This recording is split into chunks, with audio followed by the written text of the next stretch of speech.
Tu palabra, Señor, es palabra de amor que nos habla directo al corazón. Te pedimos, Señor, que tengamos valor para ser hoy el eco de tu voz. Buenos días a todos, ¿cómo andan? Espero que bien. Soy el Padre Patricio y voy a acompañarlos en estos encuentros para poder profundizar juntos en la palabra de Dios y especialmente en lo que es la lección divina, rezar con la palabra de Dios. A veces nos acercamos a la Biblia simplemente para conocer, para intentar estudiarla en cierta manera y por ahí tenemos la tentación de dejar de rezar con la Biblia, que no sea ya un instrumento para escuchar a Dios y a partir de esa escucha de Dios rezarle a Dios, sino simplemente para estudiar o satisfacer nuestra curiosidad desde la Biblia. Entonces la invitación es que en este mes de la Biblia podamos renovar nuestra manera de rezar con la palabra de Dios. Así que esa va a ser la invitación en concreto de estos encuentros. El Padre Alberto los va a ir acompañando en este proceso y yo voy a intentar dando un cierto marco teórico para los evangelios de estos domingos. Pero a grandes rasgos, ¿qué es la lección divina? ¿Qué es la lectura orante con la palabra de Dios? Bueno, como les decía, es justamente leer desde la oración, como lo dice lectura orante, no es simplemente una lectura estudiosa, no es simplemente una lectura erudita, sino una lectura desde un corazón que busca escuchar y rezar con la palabra de Dios. Y hay 3 preguntas que nos pueden ayudar en esta lectura orante.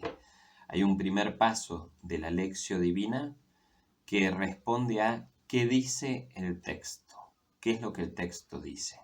Entonces leemos la palabra de Dios y respondemos cada uno qué es lo que nos queda en el corazón y en el oído de la palabra de Dios. ¿Qué es lo que recordamos de la palabra de Dios? No hacer una meditación, no qué es lo que yo entiendo, nada de eso, eso queda para más adelante, sino qué es lo que el texto dice. El texto dice esto y esto. Estaban estos personajes, estaban en este lugar. Este personaje realizó tal acción. Simplemente qué dice el texto, como si fuésemos chiquitos de primaria, tratar de decir qué entendí del texto, qué es lo que el texto decía en concreto. No tenemos que inventar nada, no tenemos que imaginar nada, simplemente qué dice el texto. Se acercó un publicano. Jesús estaba en la orilla. Este personaje dijo tal cosa. Jesús lo tocó, Jesús lo vio, Jesús se conmovió, por poner un ejemplo, ¿no? Primer punto, ¿qué dice el texto? Segundo punto, ¿qué me dice el texto? Si la oración es personal, o en este caso, ¿qué nos dice el texto? A nosotros que estamos rezando juntos, ¿qué es lo que nos dice? ¿Sí? Acá sí ya entra un poco más la subjetividad. A partir de lo que el texto dice, en cuanto a sus palabras concretas, a mí, en mi situación concreta, o a nosotros como comunidad, en esta situación concreta, el texto nos dice esto. Yo creo que el texto nos dice esto o lo otro. Que tengo que ser más paciente, que tengo que estar más atento al hermano, que tengo que vivir más la caridad. Invento. Seguramente cuanto más atención prestemos a lo que el texto dice y cuanto más tiempo rumiemos lo que el texto dice, vamos a lograr profundizar un poco más en lo que el texto nos dice. Ese sería el segundo punto, la segunda pregunta. ¿Qué nos dice el texto? Y un tercer punto es, ¿qué le digo yo a Dios? La oración es un ida y vuelta, no es simplemente un monólogo de Dios que habla, sino que Dios nos habla y nosotros respondemos. Esa es la fe, la respuesta del hombre a Dios. Entonces, si es una lectura orante de la palabra de Dios, bueno, la lectura, la meditación, tiene que llevarnos a un responder. Esa es la invitación de estos encuentros en concreto. ¿Qué dice el texto? ¿Qué nos dice el texto?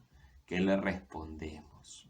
Y acá tenemos que evitar una tentación que es empezar a darnos consejos los unos a los otros. Bueno, él meditó sobre, entonces yo le doy un consejo. Acá no es el momento, ninguno es director espiritual de nadie en este ratito de la lección divina, sino que entre todos vamos compartiendo qué es lo que Dios nos dice, sabiendo que lo que Dios me dice a mí puede ayudar al otro tal vez, pero eso se lo dejo al otro, y contestar a Dios.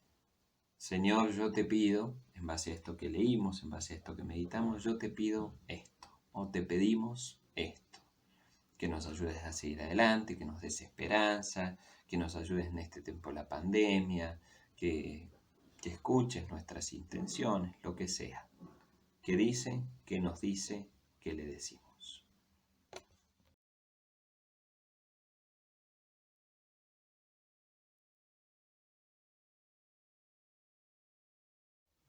Bueno, vamos a comenzar entonces estos días de Lección Divina tratando de rezar con el Evangelio del domingo que sigue. Hoy lunes vamos a compartir el Evangelio del domingo próximo, que es el 25º durante el tiempo ordinario.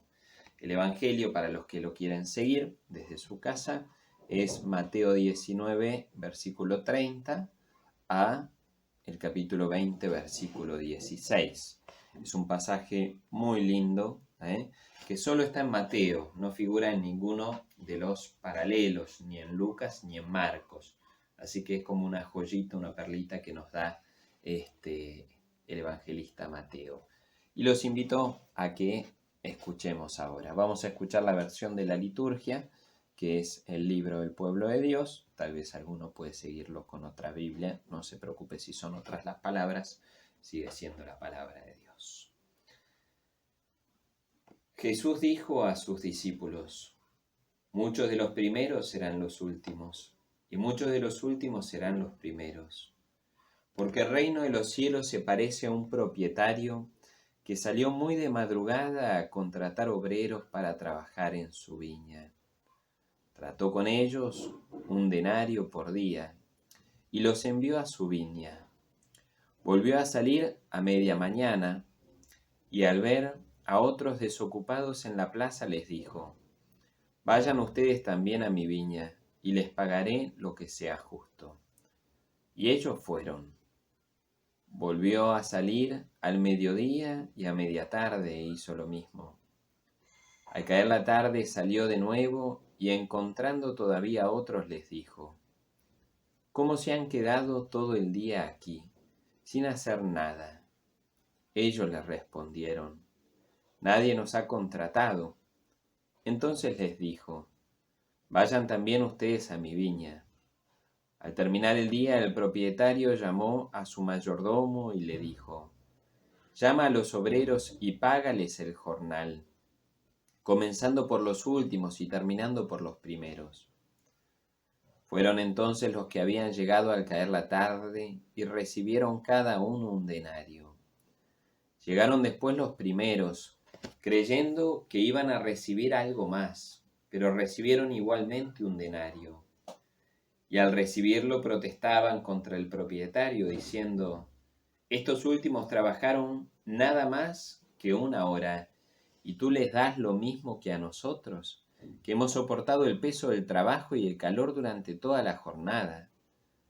El propietario respondió a uno de ellos: amigo, no soy injusto contigo. ¿Acaso no habíamos tratado en 1 denario? Toma lo que es tuyo y vete. Quiero dar a este que llega último lo mismo que a ti. ¿No tengo derecho a disponer de mis bienes como me parece? ¿Por qué tomas a mal que yo sea bueno?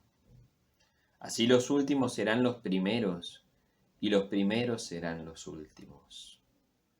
Palabra del Señor. Gloria a ti, Señor Jesús. Bueno, primero algo que me parece que queda bien a la vista en este texto. Si uno logra leerlo, acá tenemos que evitar una cosa que a veces nos pasa en la lección divina. Empezamos a leer el pasaje y decimos, este pasaje ya lo conozco. Es una tentación inmensa y tenemos que hacer a un lado esa tentación y animarnos a escuchar el pasaje de la Biblia como si fuese la primera vez que lo estamos escuchando. Y prestar atención palabra por palabra. Cuando uno piensa, yo ya lo conozco, no presta atención. A veces nos puede sorprender lo que podemos extraer de una palabrita, de una preposición, de un tiempo verbal, de si era yo o éramos nosotros, si eran ustedes, si eran ellos. Pequeños detalles en la narración nos pueden dar un adjetivo calificativo, un adverbio. Pequeños detalles nos pueden abrir un panorama inmenso para la meditación posterior, ¿no? Entonces tenemos que estar bien atentos a las palabras en concretas, a qué es lo que dice el texto. Y este pasaje tiene como algo lindísimo, muchísimos pasajes de la Biblia lo tienen, sí, podríamos decir que en general toda la Biblia, pero que nos va metiendo en el relato. Uno va escuchando el relato y si lo escucha con esa pureza, como por primera vez, uno va sintiendo en su corazón que se va metiendo en el texto. Y le pasa en general, tal vez no a todos, pero nos puede pasar lo que les pasó a estos trabajadores la primera hora. Uno se va metiendo en el relato y de golpe va sintiendo que uno mismo dice, esto no es justo. No es justo que les pague a los que trabajaron una hora lo mismo que a los otros que estuvieron trabajando todo el día. Y vamos a sentir en nosotros mismos como esa tensión en el corazón de decir, acá hay algo que no me cierra, ¿sí? Y justamente meternos en ese texto nos ayuda, nos ayuda porque el Señor, si sentimos eso, que insisto, puede que no lo sintamos, pero si sentimos eso, Dios mismo nos va dejando en offside con lo que hay en el corazón. Dios mismo va mostrando que en nuestro corazón estamos como estos trabajadores del comienzo del día, y regateando con lo que es justo y no es justo. Después vamos a llegar a eso. Pero si realmente nos dejamos llevar por el relato, en el buen sentido, vamos a sentir que en el corazón tenemos ese tira y afloje con Jesús de si esta parábola es justa o es injusta, si el reino de los cielos realmente nos plantea algo más a nosotros o no. Ese es como el primer ítem, estar atentos a lo que en el corazón va suscitando esta parábola en nosotros. Y si prestamos atención a los detalles, ¿sí? Jesús, o mejor dicho, el propietario, tiene razón al final de la parábola. Y lo que le responde a los operarios, a los trabajadores de la primera hora, es cierto. El propietario respondió a uno de ellos, amigo, no soy injusto contigo.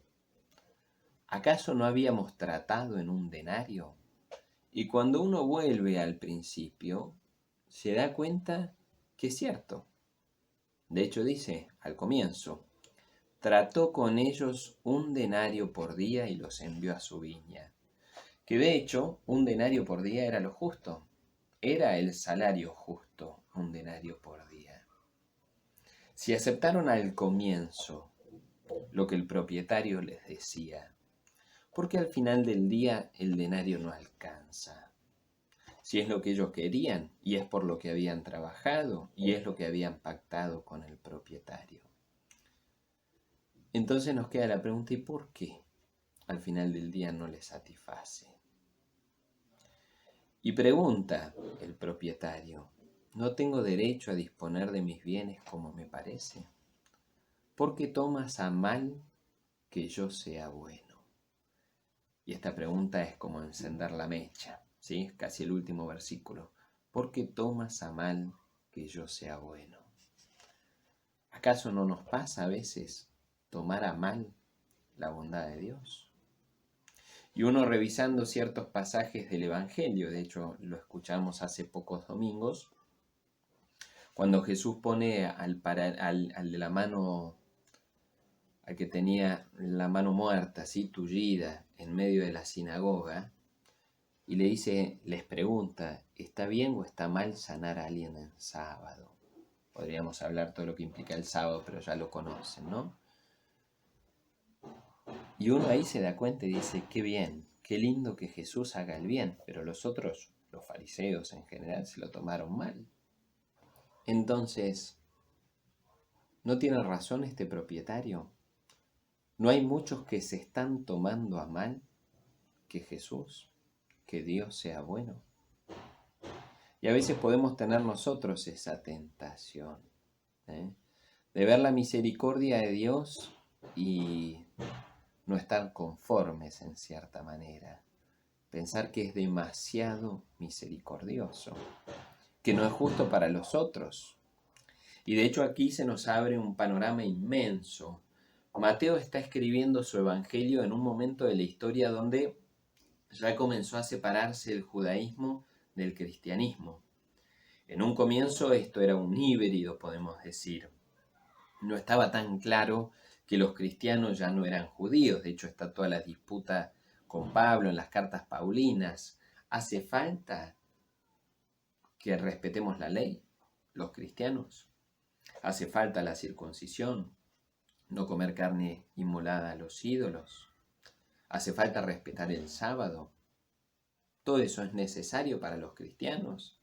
Santiago y la iglesia de Jerusalén decía que sí. Y de hecho hubo toda esa disputa de Antioquía si hace falta o no el concilio de Jerusalén. ¿Cómo puede ser que no respeten eso? ¿Cómo puede ser que coman con paganos? Pablo tuvo que incluso retar a Pedro en un momento de la historia, porque cuando vinieron los de la iglesia de Jerusalén, Pedro se apartó de la mesa. Estamos, repito, voy para atrás, estamos en un momento en la historia donde ya, cuando se escribe el Evangelio según San Mateo, el cristianismo y el judaísmo comenzó a diferenciarse bien. Todavía estaba en el comienzo, pero comienza a diferenciarse. Entonces, ¿quiénes son estos trabajadores de la primera hora?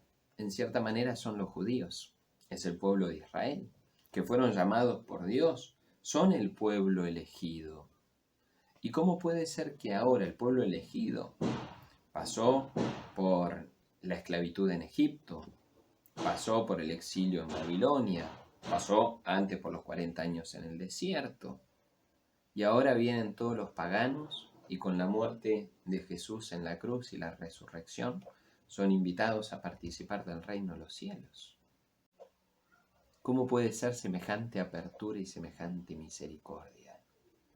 Como vemos, no todos lo tomaron tan bien y no todos lo veían como justo. Sin embargo, esa pregunta de Jesús, del propietario, ¿por qué tomas a mal que yo sea bueno?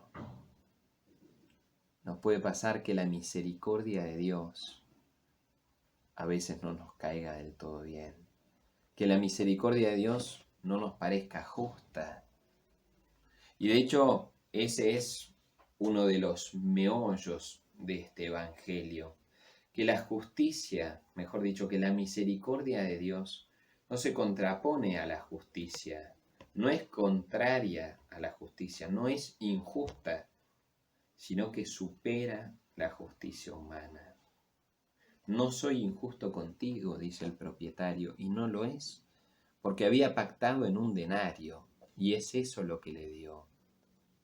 Pero la sobreabundancia del amor de Dios es mucho más grande. Y a veces podemos estar cerrados por estar contando moneditas, por estar viendo el debe y el haber, por estar midiendo qué es justo y qué es injusto. Podemos estar cerrados a vivir en la misericordia de Dios. De otro evangelio, porque es del evangelio según San Lucas, pero ¿saben qué me resuena cuando escucho esto?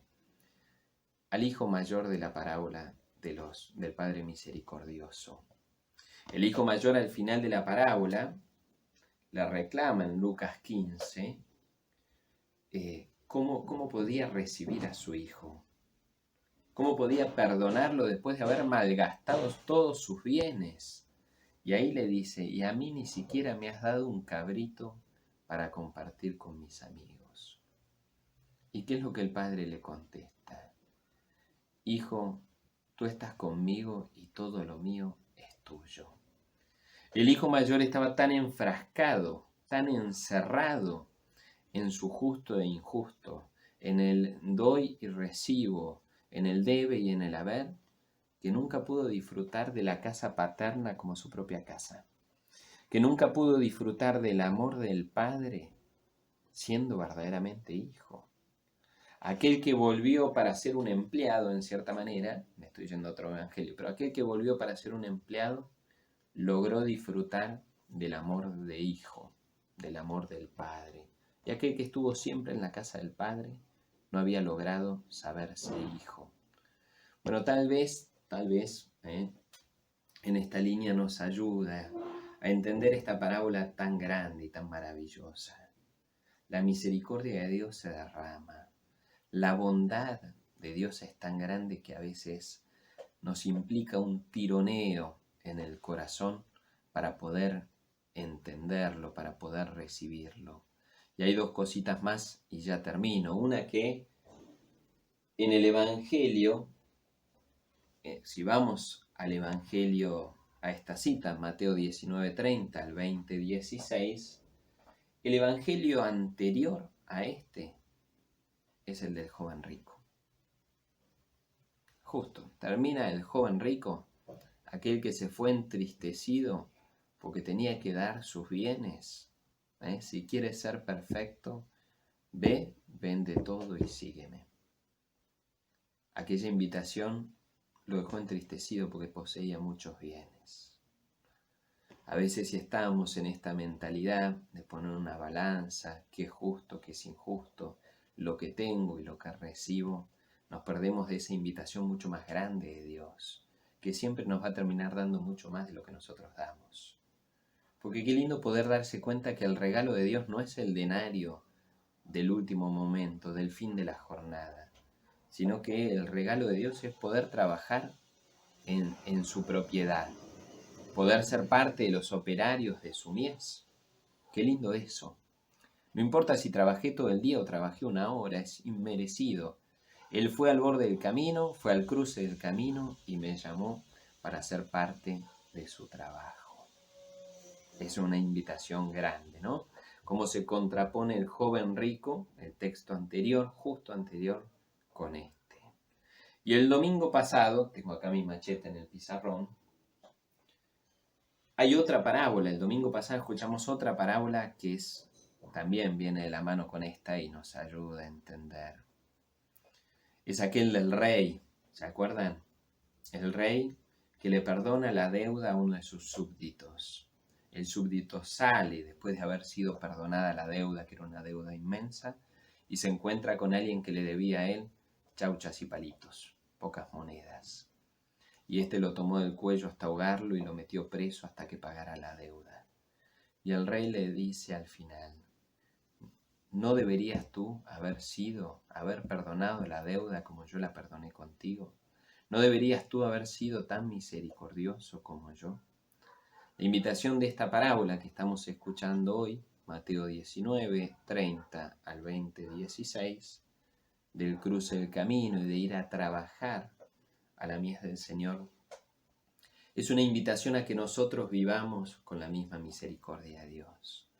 Si yo me siento agraciado, si yo me siento bendecido, si yo siento que fue una invitación gratuita, insisto, no merecida, el poder ir a trabajar al campo de Dios, al dueño, al campo del dueño de esta mies.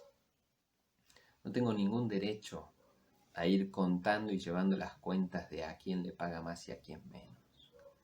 Mi denario es justo, y que Dios haga con su bien y con su amor lo que quiera, que lo derrame a los más pobres, a los necesitados, a los que no lo merecen. Al fin y al cabo fue eso lo que Jesús fue haciendo. Anda con publicanos y pecadores, come con prostitutas y con gente que no lo merece. Ese fue el gran escándalo para los judíos de la época de Jesús. Bueno, qué lindo ser invitado a esta fiesta. Qué lindo ser invitado a trabajar en el reino de los cielos. Qué bueno que podamos sentir esa alegría e invitar a otros sin andar juzgando quién lo merece y quién no.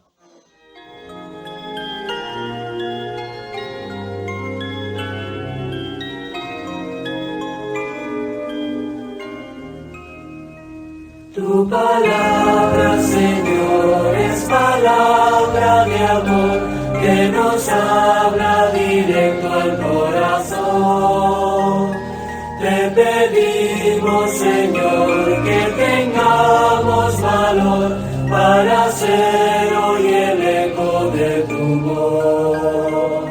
La palabra de Dios es fecunda, ilumina y nos da seguridad, como el mar que en la noche profunda su murmullo nos hace escuchar. El Señor con amor y ternura